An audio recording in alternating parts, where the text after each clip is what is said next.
hole. Broadcasting live from atop of the MAGNATON, rising high above the abyss. I am Sabanor, and this is Black Hole Radio. The show is formerly known as Knowledge of Self Radio. It is now Black Hole Radio, so I welcome everyone to the Black Hole. The show, as I said, was originally called Knowledge of Self Radio. I changed the name of the show when I decided to take a hiatus and knew that when I began broadcasting again, I would be using Black Hole, spelled BLACKWHOLE,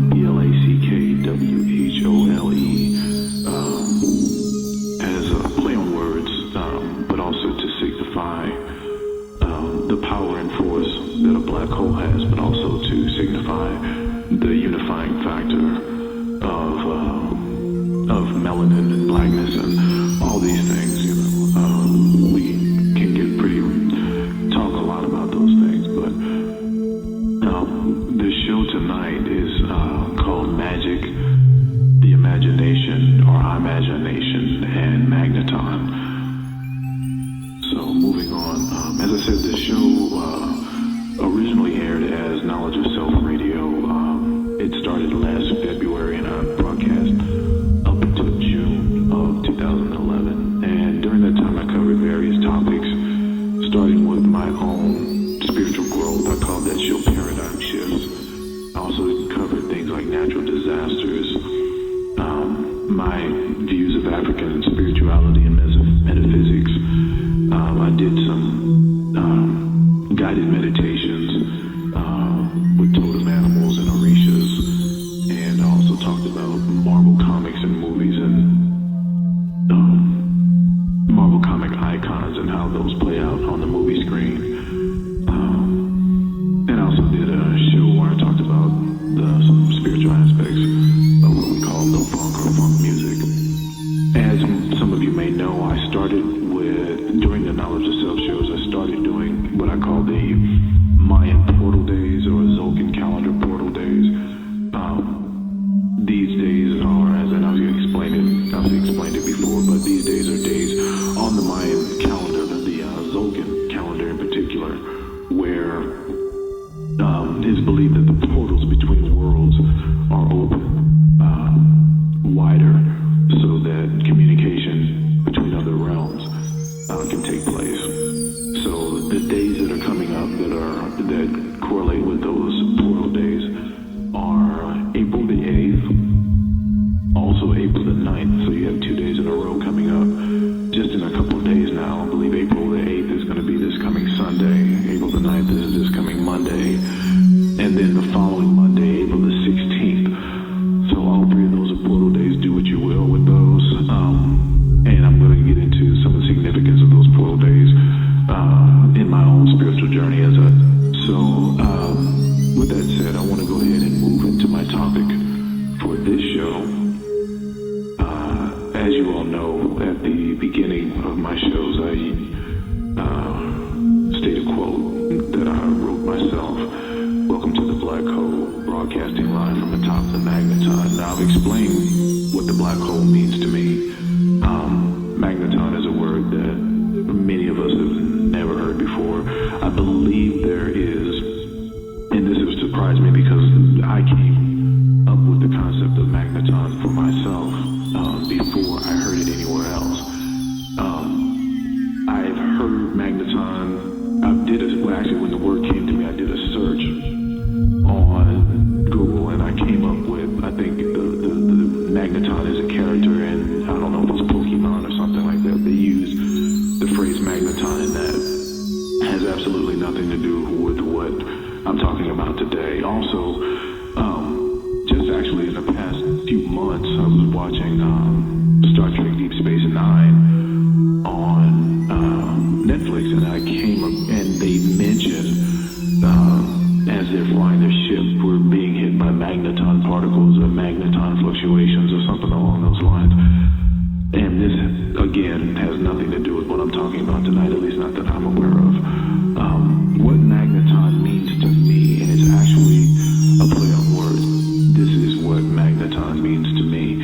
The word magneton is a breakdown from a not much longer word, but a longer word, and that word is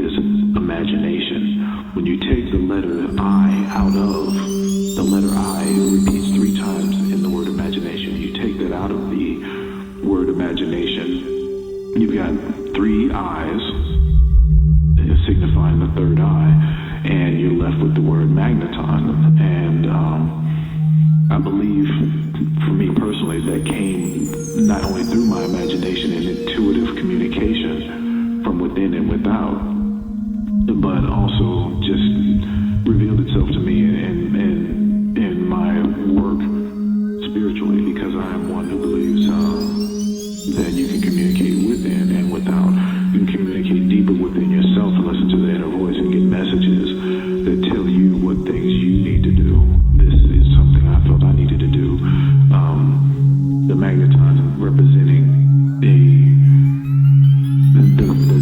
the three I and I, much like our roster brothers and sisters say I and I. The I and I, and the magneton represents the power of my own imagination. Let's see, let's just give some history on how eventually this evolved in my life, and maybe that would clarify things. Back in 1997 to 99, I began studying Western magic and occultism, and I was practicing the lesser banishing ritual of the pentagram on a regular basis. Me, myself, and a couple other brothers that I know were pretty serious in doing that, and started to notice we were anointing ourselves with oils, tarot readings, this, that, and the other, and began to notice a certain rapport that we had with each other spiritually and psychically even. So there is power in ritual work, especially combined ritual work with a common perspective and practice. But reading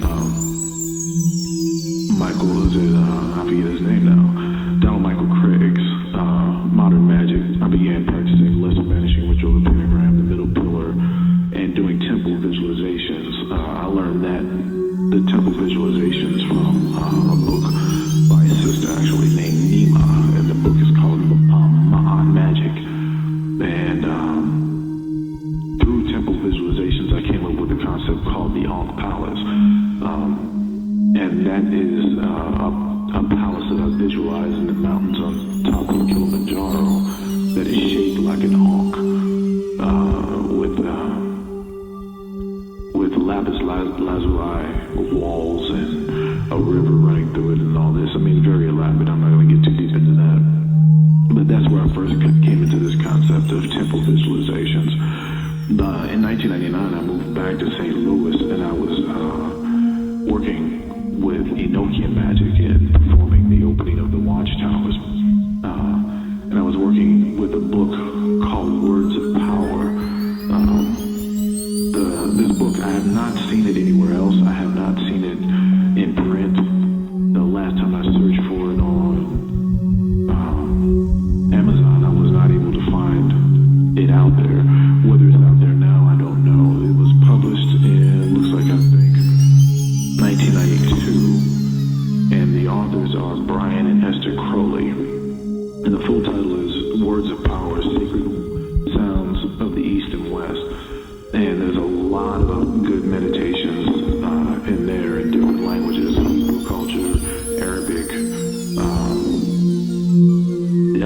Kemet or Egyptian, and also Hindu. And I was doing that and working with the Mudra hand sign, the Yatziric seal, which is basically the same exact seal that is used in Star Trek as the live long and prosper, commonly equated with the Vulcans, Mr. Spock and the Vulcan culture. So here we got temple visualizations, hand signs, and chanting words and whatnot. Also during that time I was reading a lot of Crowley's work and his theories on magic and magical practice, and he seemed to come very strongly from the concept of the will being the driving force in magic.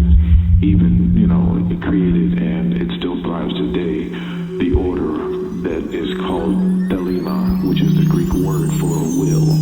To will something into existence is the driving force behind. In 2000 is when I began working with the Mayan calendar and discovered the portal days, and I was also doing mirror meditations at that time. So working with the Nokia Magick and hand signs, mudras you might call them, trying to counterbalance the concept of the will as the driving force in magic and doing temple visualizations. I eventually came to conceive of this concept, first of using the word imagination as a counterbalance for the will. And I immediately, in using that, adopted the spelling of it as iMagiNation. I meaning myself as an individual, but also with the concept of I and I and I. The three I's taken out of the MAGNATON, that represents me, not just me, myself, and I, but me, my two brothers that I started doing this work with. And it can also mean anybody else. I mean, the number three being utilized over and over again as the divine Trinity. You know, you have the Father, Son, and Holy Spirit. Obviously, that's what most of us start out as Christians. But you also have the Mother, Father, and Son in ancient Kemet with Osiris and Heru. And then if you study deeper in Kemet, of course, there are who knows how many divine trinities that they utilize. It's obviously an ancient spiritual and psychological science in the Trinity. Also, you look at time, space, and matter, height, width, and depth, solid, liquid, gas. You know, the power of the Trinity goes on and on and on. But the I and iMagiNation can represent anyone who gives himself over to the power of their own imagination. Magi, of course, meaning magician, someone who wields magical power, and magic in and of itself is just a science or a technology that is not commonly known to everyone. It's not saying anyone is better than anyone else. They've just stumbled on something that everybody else is just not aware of. You know, let's move on. I was going to say something about inventors and this and the other, but I'll pass on that right now. When I first conceived, though, and broke the word iMagiNation down, taking the three I's out of the word imagination and bringing it down to MAGNATON, I started to conceive of a temple, a pyramid-shaped temple with an obelisk on either side. And I visualized and saw this temple in dreams and visions, standing on the banks of the Mississippi River in ancient times. Probably, I don't know if pre-human civilization or obviously pre-Western civilization or pre-Western concept of civilization. But how far back, I don't know. But this size of this temple was 1 mile wide and 1 mile high in my visualizations, and it was a dark purple and blue in color. And in utilizing that utilizing that visualization, that image in my meditations, I started to explore the inner and outer workings of this temple. In doing that, and also at the same time, I was conceptualizing a graphic novel that I wanted to write, that I still might write, about a black superhero, this and the other. But in conceptualizing that and doing these meditations, I began to visualize an angelic race that existed inside of these temples. They lived there, they kept the order and balance there. They're a race of beings that stood 9 to 13 feet tall. They had black skin and, of course, massive wings, being angelic, and pyramid-shaped heads. And on each of these heads, there was three eyes, each of which started from the center of the pyramid and went out towards each of the three corners. Later, I conceived of the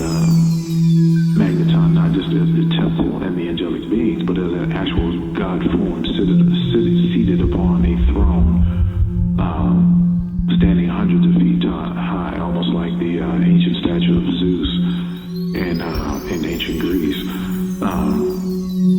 And using my sci-fi mind, I've tried to incorporate these into stories and artwork that I've done. Not that I'm much of an artist, but I do like to draw and sketch. In 2002, by then I was living in Kansas City, Missouri, and I read that the will, which is thelema, as conceptualized by Crowley, is balanced or counterbalanced by the imagination. This came from a book called The Tree of Life by Israel Regardie. Regardie was a student of Crowley's and a member of the Hermetic Way. In 2003, again, still living in Kansas City. As I said earlier, in '99, I was working with Enochian. No, I was studying Enochian magic and performing the opening of the watchtowers. In 2003, I actually went through a system of, I think it was like 16 weeks, I think, where I did the Call of the Ethers. And not long after that, I received what I consider a transmission from the MAGNATON to conceptualize my own zodiac system with 13 signs. And this was 2003, so this was prior to, over the past few, couple of years, there's been this discussion of, there's this 13th sign of this serpent and this and the other. This system that I came up with, I'm going to have to find the documents that I wrote out for that. It's not a fixed, 13 different segments of the zodiac. Actually, the 13th sign kind of fluctuates depending on the birth date of the person in question who wants to practice the MAGNATON system. In 2006, I had a vision of a MAGNATON angel descending from a UFO and using his sword to slay someone of the wicked elite. This was the first time I conceptualized these beings, these angelic beings, as warriors, and even coming to avenge those who've been wrong, so to speak.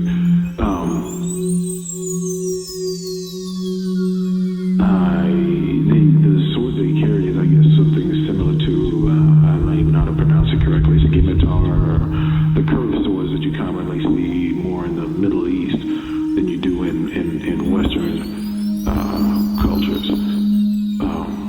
And I even conceptualized, I believe it was in 2009, the beings called fire magnetons, who stand even higher than your average 9 to 13 feet tall beings, who are completely inflamed in fire and their swords. In 2007, I had a vision of the temple elders that reside in the temple. Not all of the beings inside of the MAGNATON temple are beings with pyramid-shaped heads.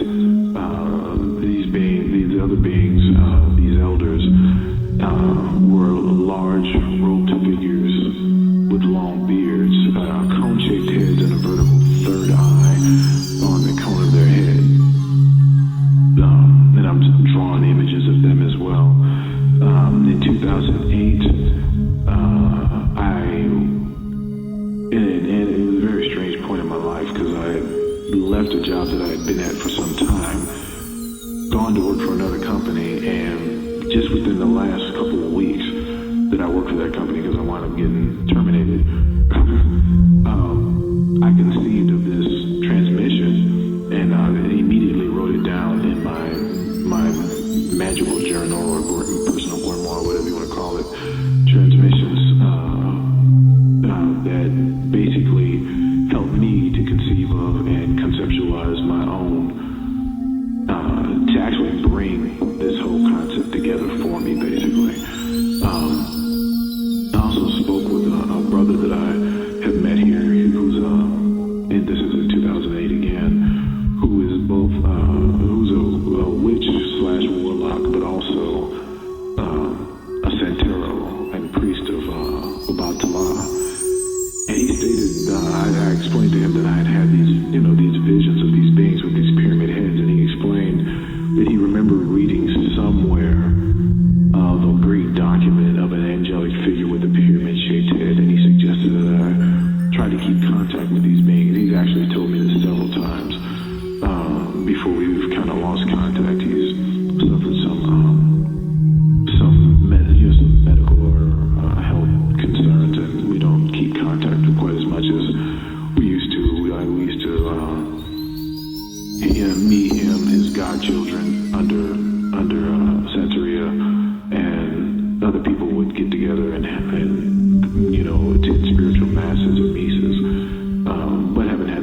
And actually, that was actually completed on the day September 9th, 2009, which is a 999. And I also received the 7-day candle magic ritual.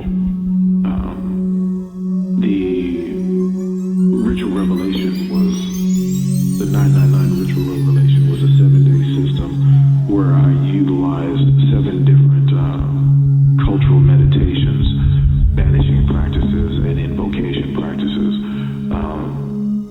one for each day of the week. To start, you can start it on Sunday and end it on Saturday, or start it on whatever day of the week you want to orient it on. Perhaps someday, if anyone is listening to this wants to get deeper into that, perhaps I can share that. The 7-day candle magic ritual is, and these can't be combined. I actually have done that only once myself, but you can actually combine this with each day of the week.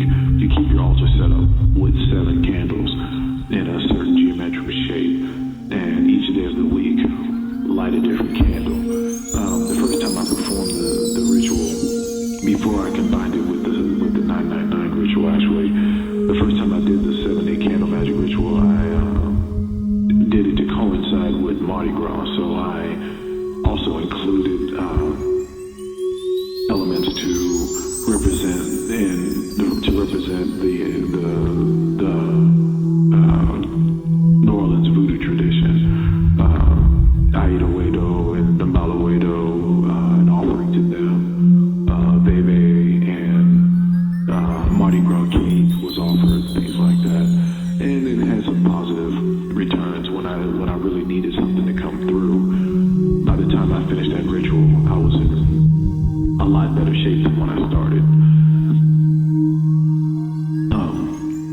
So there's the 7-day candle magic ritual, and like I said, the 999 ritual, which is actually a 7-day system also.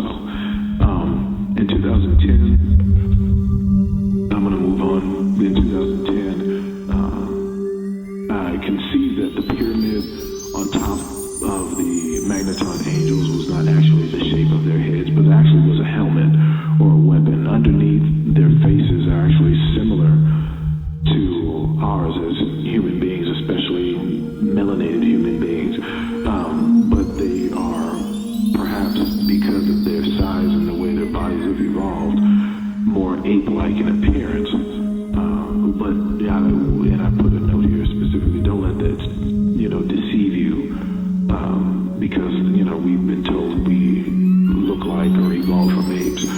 Don't let that deceive you in me explaining this, because whoever these beings might be, I conceptualize them as being far more technologically advanced and spiritually advanced than we are. So their appearance should be of no consequence. And I also conceived of this in 2010, and it actually seems like it was later confirmed just within the past year. At least I've come to a confirmation of it in the past year, that these beings kind of conveyed to me that we're moving back into their cosmic neighborhood, and that they are driving their planet closer to us,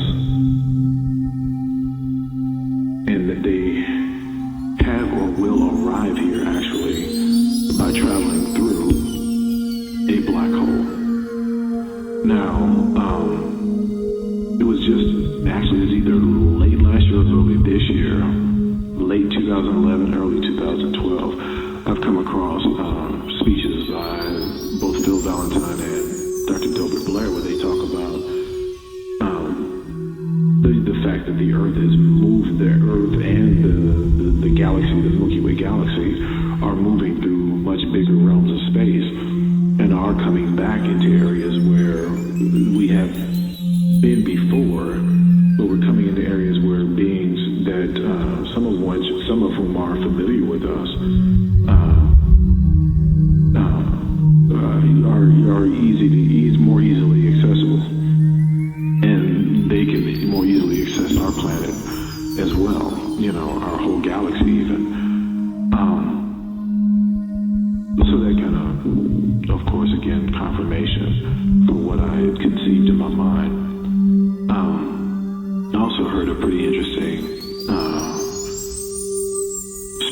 I believe it was on Know the Ledge radio with the Blue Pill and Red Pill, those brothers out of New York. And they talked about, this, I don't remember the brother's name, he was with the Nation of Islam, talked about reading a document where Elijah Muhammad was stating that, I don't know if he was saying it was Master Farad Muhammad or it was somebody else was going to actually drive a planet or a star into our solar system to heal our planet from the tectonic disturbances that continue to plague our planet, stating that those things are not actually natural to most planets in the universe or cosmos. So, again, confirmation. I conceptualized these beings on the Magnaton driving a planet, and then this brother is saying that he's got a document or seen a document where beings have the capability of driving a planet or driving a star, even. And then last year, I actually was setting up my altar to perform a ritual, and in pouring libations, I looked into a glass of water. Of course, this is with incense burning and candlelight, and I actually envisioned, or actually I was able to describe a vision of the planet that these beings exist on. Now, what I saw was a planet that looked like it was old and cracked and almost to the point of falling apart, but I conceived that the temple structure of the Magnaton on this planet, or the temple structure that I explained that perhaps millions of years ago would have been on the banks of the Mississippi River, these structures were placed tectonically, architectonically, you might say, in various areas around this planetoid or planet in such a way that no matter how old and barren this planet got, it would stay alive and intact because of the energy they were able to harness and feed back into the planet.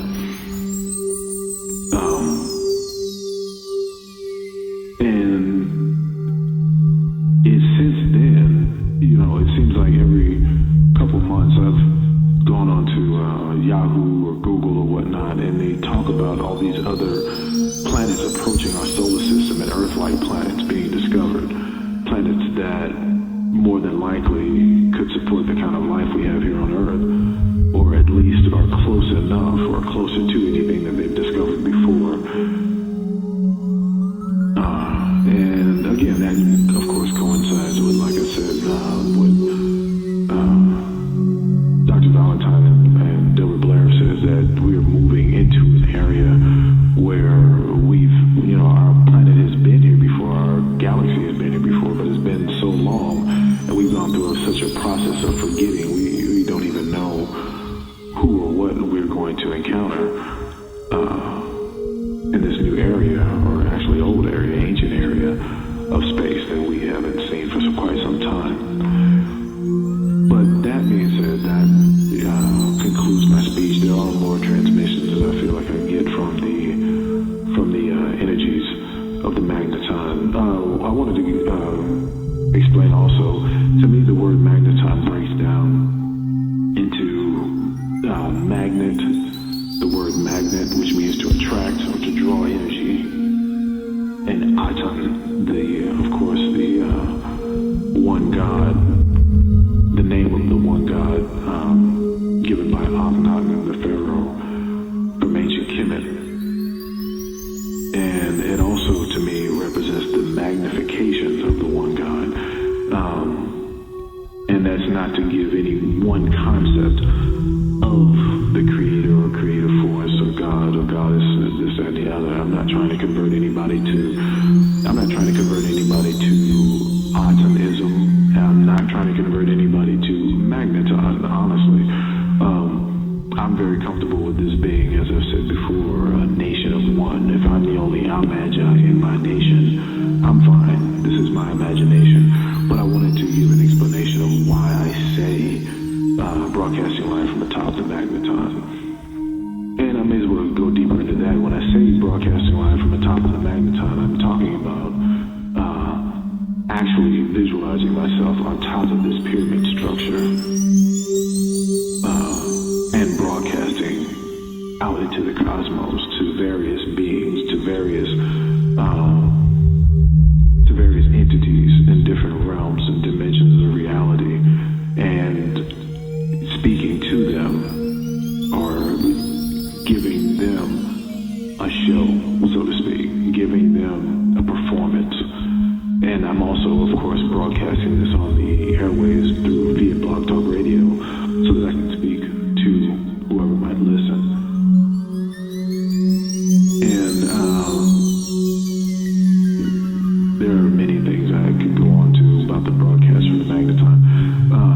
I will give more of that, I'm sure, as I do more shows. I'll have to compile that information. I'm formulating this whole concept and theory in my mind, and as I said, don't take it too serious. It's all from my imagination. Use your imagination and do what you will, so to speak. Or maybe we should change it. Instead of do what you will, do what you imagine. Should be the full extent of the law. Do what you imagine should be the full extent of the law. So use your third eye and imagine your own system. If anybody wants to learn more about Magnaton, contact me. I'd be more than happy to share. At this time, I do want to go ahead and close out. As I said, this show is done on the spur of the moment. As each time I've tried to actually plan and do the show, it's kind of fallen through. So, like I said, I wanted to sneak up on the ethers and go ahead and get it out there. So, I'm going to go ahead and close out. As I've said before in the beginning, welcome to the black hole. Broadcasting live from atop the Magnaton.